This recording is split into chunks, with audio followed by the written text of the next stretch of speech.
ಮಾಡಿಕೊಡಿ. ಮೀನಾರ್ ಅವರು ಜೊತೆ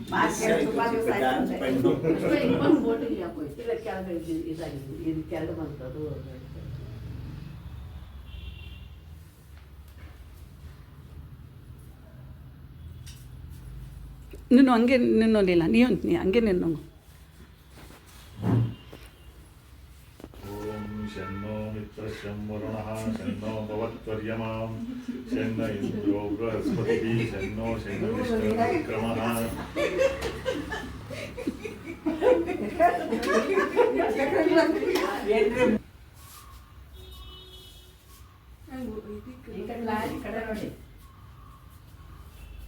ಮಾಮಾಡ ಕಟ್ಟ ಬಂದಿದ್ದೀಯಾ, ಮುಳ್ಳಿಡ ಕಟ್ಟ ಬಂದಿದ್ದೀಯಾ, ತಿರುಗಿಸಿಕೊಂಡು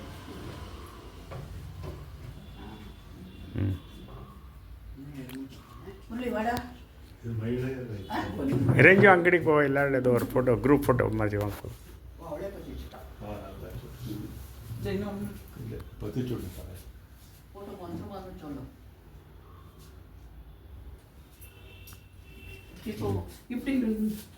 ವಿಡಿಯೋ ಲೆಕ್ಕಿನ ಇನ್ನು ರಾಧಾಕೃಷ್ಣರವರಿಗೆ ಸನ್ಮಾನ ಸಮಾರಂಭ ಕಾರ್ಯಕ್ರಮ ಹೇಳಿಕೊಡಲಾಗಿದೆ.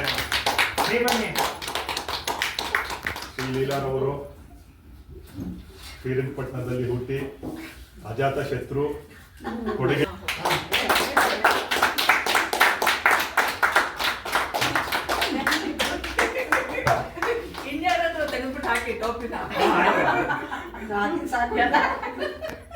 ಇರು ಒಂದು ನಿಮಿಷ ಫೋಟೋ ಗ್ರೂಪ್ ಫೋಟೋ ಅಂದ್ಕೊಂಡ್ಬಿಟ್ಟು ತಲೆ ಮೇಲೆ വെച്ചോ. ನಾವು ಟೊಪ್ಪಿ ಹಾಕ್ತಾನೆ ಇರ್ತೀವಿ. ಟೋಪಿ ಅವ್ರು ಅದಕ್ಕೆ ಕಲ್ತಿದ್ದವ್ರು ನಾನು ಚೆನ್ನಾಗಾಗ್ತಾರೆ ಟೋಪಿ ಅಂತ. ನೀವು ಮಾಡಬನ್ನೇ ಸೆಕ್ರೆಟರಿ.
ಅಂತಾರಾಷ್ಟ್ರೀಯ ಮಹಿಳಾ ದಿನಾಚರಣೆ ಪ್ರತಿ ವರ್ಷ ಮಾರ್ಚ್ 8ನೇ ತಾರೀಕು ನಡೆಸ್ತಾ ಇದ್ದೀವಿ. ನಮ್ಮ ದೇಶದ ಮಹಿಳಾ ದಿನಾಚರಣೆ ಪ್ರತಿ ವರ್ಷ ಫೆಬ್ರವರಿ 13ನೇ ತಾರೀಕು ಆಚರಿಸ್ತೀವಿ. ಫೆಬ್ರವರಿ 13ನೇ ತಾರೀಕು ಏನಕ್ಕೆ ಅಂದರೆ ಸರೋಜಿನಿ ನಾಯ್ಡು ಅವರ ಬರ್ತ್ ಆ್ಯನಿವರ್ಸರಿ ಅವತ್ತು. ಸರೋಜಿನಿ ನಾಯ್ಡು ಅವರು ನಮ್ಮ ದೇಶದಲ್ಲಿ ಮಹಿಳೆಯರಿಗೋಸ್ಕರ ಸಾಕಷ್ಟು ಶ್ರಮಪಟ್ಟು ಮಹಿಳೆಯರ ಉದ್ಧಾರಕ್ಕೋಸ್ಕರ ಕೆಲಸ ಮಾಡೋರು. ನಮ್ಮ ನ್ಯಾಷನಲ್ ಕಾಂಗ್ರೆಸ್ಗೆ ಫಸ್ಟ್ ಪ್ರೆಸಿಡೆಂಟ್ ಆದವರು 1925 ಸರೋಜಿನಿ ನಾಯ್ಡು. ಹಾಗೆ ಅವರು 1947 ಉತ್ತರ ಪ್ರದೇಶ್ ಗವರ್ನರ್ ಆದ ಫಸ್ಟ್ ಮಹಿಳಾ ಗವರ್ನರ್.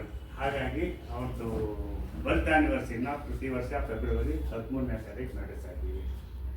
ಆಮೇಲೆ ಇಂಟರ್ನ್ಯಾಷನಲ್ ಮಹಿಳಾ ದಿನಾಚರಣೆ 8 ಮಾರ್ಚ್ ನಡೆಸ್ತಾ ಇದ್ದೀವಿ. ಈ ವರ್ಷದ ಥೀಮ್ ಬಂದು ಗಿವ್ ಇಟ್ ಟು ಗೇನ್ ಅಂತ, ಕೊಟ್ಟು ತಗೋಬೇಕು ಅಂತ.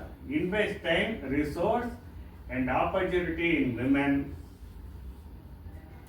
For significant collection of benefit to all. ಇದು ಈ ವರ್ಷದ ಥೀಮು. ತಾವೆಲ್ಲರೂ ನಮ್ಮ ಮಕ್ಕಳೇಶ್ವರ ಟ್ರಸ್ಟ್ ಮಹಿಳಾ ದಿನಾಚರಣೆಗೆ ಆಗಮಿಸಿ ಈ ಕಾರ್ಯಕ್ರಮವನ್ನು ಯಶಸ್ವಿಯಾಗಿ ನಡೆಸಿಕೊಡೋದಕ್ಕೆ ನಮಗೆ ಎಲ್ರಿಗೂ ಧನ್ಯವಾದ. ಎಲ್ರಿಗೂ ಶುಭ ಆಗಲಿ ಅಂತ ಹೇಳ್ಬಿಟ್ಟು ಧನ್ಯವಾದ ಹೇಳ್ತಾ ಇದ್ದೀನಿ. Thank you so much. Best wishes to all ಮಹಿಳೆಯರ್ಸ್. ಥ್ಯಾಂಕ್ ಯು ಮಾಮ. ಗುಡ್ಡಿ ಮಾಮ.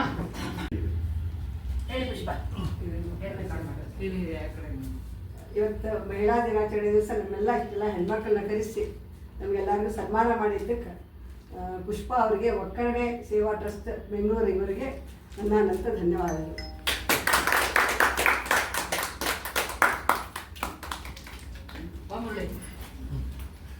ಒಕ್ಕರಣೆ ಸೇವಾ ಟ್ರಸ್ಟ್ ಬೆಂಗಳೂರಿನಿಂದ ಈ ದಿನ ಮಹಿಳಾ ದಿನಾಚರಣೆ ಅಂಗವಾಗಿ ಮಹಿಳೆಯರಿಗೋಸ್ಕರ ನಡೆಸ್ತಿರೋ ಈ ಕಾರ್ಯಕ್ರಮದಲ್ಲಿ ಒಬ್ಬರಿಗಿಂತ ಒಬ್ಬರು ಎಲ್ಲ ರೀತಿಯಲ್ಲೂ ಒಂಥರ ಉನ್ನತ ಹೆಮ್ಮೆಯ ಮಹಿಳೆ ಅಂತಲೇ ಹೇಳ್ಬೋದು.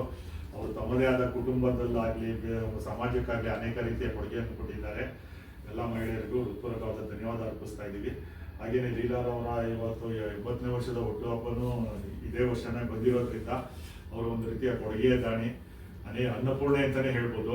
ಅನೇಕ ರೀತಿಯಲ್ಲಿ ಅನೇಕ ಜನರಿಗೆ ಊಟ ವಸತಿಯನ್ನು ಏರ್ಪಡಿಸಿದ್ದಾರೆ. ಅನೇಕ ಮಕ್ಕಳಿಗೆ ಒಂಥರ ಸ್ಕಾಲರ್ಶಿಪ್ಗಳನ್ನ ಕೊಡಿಸಿ ವಿದ್ಯಾಭ್ಯಾಸ ಕೊಡಿಸಿದ್ದಾರೆ. ಒಂಥರ ಹೆಮ್ಮೆಯ ಪುತ್ರಿ ಅಂತಾನೆ, ಚಕ್ರವರ್ತಿ ಪುತ್ರಿ ಅಂತಾನೆ ಹೇಳ್ಬೋದು. ಅವರಿಗೆ ಪೂರಕವಾದ ಧನ್ಯವಾದಗಳನ್ನು ನಾವು ಒಕ್ಕಣೆ ಸೇವಾ ಟ್ರಸ್ಟ್ ಪರವಾಗಿ ಅರ್ಪಿಸುತ್ತೀವಿ.